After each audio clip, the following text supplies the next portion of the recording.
বাবু, এবারের নির্বাচনে হটস্পট হিসেবে দেখা হচ্ছে ভবানীপুরকে। তবে শুধুমাত্র ভবানীপুর নয়, আমি আরও একটা কেন্দ্রের কথা বলবো হটস্পট হিসেবে, অবশ্যই পানিহাটি। সেই পানিহাটিতে তিলোত্তমার মা তিনি দাঁড়াচ্ছেন বিজেপির টিকিটে, এবং এই পানিহাটিতেই বামেদের প্রার্থী কলতান দাশগুপ্ত, তিলোত্তমা আন্দোলনের সময় যাকে জেলে পর্যন্ত যেতে হয়েছিল। সামগ্রিকভাবে আপনাদের এই বামেদের এবারের যে নির্বাচন, সেই নির্বাচনে কলতান দাশগুপ্ত কি একজন অন্যতম মুখ হয়ে উঠতে পারে? ব্যাপার হচ্ছে, কোনো কোনো সময় নির্বাচনে কেউ কেউ মুখ হয়ে ওঠে। যেরকম 1957 সালে যখন বউবাজার কেন্দ্র ছিল, তখন এখন যেটা চৌরঙ্গি কেন্দ্র ভাঙাগড়া করে চৌরঙ্গি কেন্দ্র হয়েছে, তখন আবার উল্টো দিক থেকে ভাগাগড়া করে তার নাম ছিল বউবাজার কেন্দ্র। ডক্টর বিধানচন্দ্র রায় প্রার্থী ছিলেন, আর মোহাম্মদ ইসমাইল শ্রমিক নেতা, ট্রামওয়েজ ইউনিয়নের সভাপতি ছিলেন, আর রাজ্যের প্রতিষ্ঠিত শ্রমিক নেতা ছিলেন মোহাম্মদ ইসমাইল। তিনি দাঁড়িয়েছিলেন প্রার্থী হিসেবেতে। তিনি দাঁড়িয়ে পোস্টাল ব্যালট গোনার আগে পর্যন্ত তিনি জিতে গিয়েছিলেন, এবং তারপর যতটুকু আমার স্মৃতিতে মনে পড়ে, জিতেছিলেন অল্প ভোটে, কিন্তু যখন পোস্টাল ব্যালট কাউন্টিং হলো, দেখা গেল ডক্টর বিধানচন্দ্র রায় জিতে গেলেন 480 ভোটে। ফলে বিধানচন্দ্র রায় জিতে গেলেন, কিন্তু শ্রমিক নেতা মোহাম্মদ ইসমাইল ফিগার হয়ে গেলেন। এটা কখনো কখনো এরকম ঘটনা ঘটে না তা না। স্বাভাবিকভাবেই আজকে আরজি করের যে ঘটনা, সেই ঘটনা তো সত্যিকারের হৃদয় বিদারক ঘটনা। তার এখনো কোনো নিষ্পত্তি হলো না। একটা ছেলেকে ধরলো, তাকে ধরে তাকেই বলল সেই সব কিছু করেছে। আবার তার যে বাইকটা, সেটা কলকাতা পুলিশ কমিশনারের বাইক।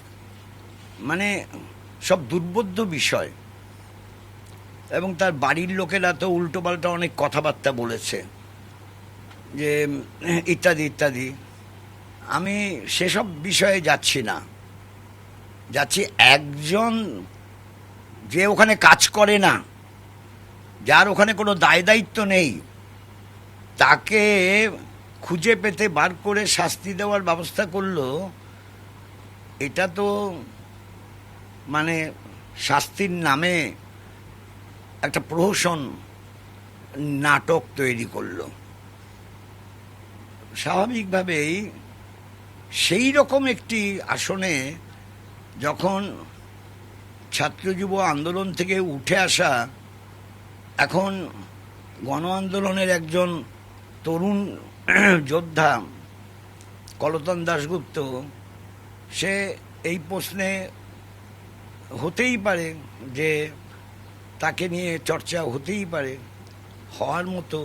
কারণ তার বিপরীতে আবার ভিকটিমের মা প্রার্থী হয়েছেন। স্বাভাবিকভাবে এটা এটা মানে অসম্ভব কোনো কিছু না। এই ধরনের ঘটনা ঘটে, যেটা আমি আগের কথা বললাম। ফলে এ ধরনের ঘটনা ঘটাটা অস্বাভাবিক না।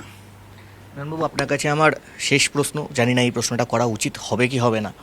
সেটা হচ্ছে, আপনি বিভিন্ন জায়গায় কর্মী সভা করেছেন, বিভিন্ন জায়গায় প্রচার করছেন, তাতে কি মনে হচ্ছে, বা সম্ভাবনাময় আসন বামেদের তালিকায়, সম্ভাবনাময় আসন, এই যে শূন্যে পড়ে থাকা বাম, এবার কি তাহলে খাতা খুলতে পারবে? এই যে সবার মনে এই প্রশ্নটা রয়েছে, এবং সম্ভাবনাময় আসন বা জেলা হিসেবে আপনারা কোন কোন জায়গাগুলোকে দেখছেন, বা কোনো জায়গাকে বেছেছেন যে এই জায়গাগুলো থেকে আমরা আমাদের আসনটা এবারে খুলতে পারে, সেরকম কি কোনো ভাবনা চিন্তা?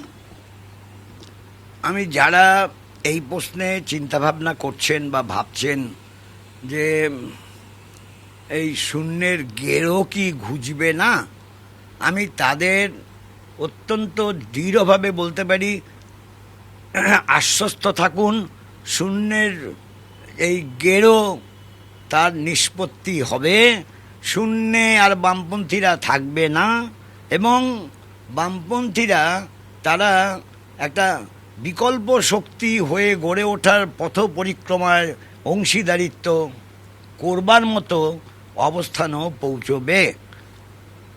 ধন্যবাদ।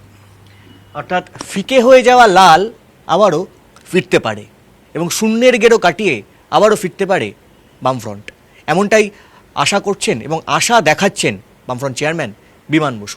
ক্যামেরায় সুদীপ গোসাইটের সঙ্গে কৌস্তব গঙ্গোপাধ্যায়, TV9 বাংলা, কলকাতা।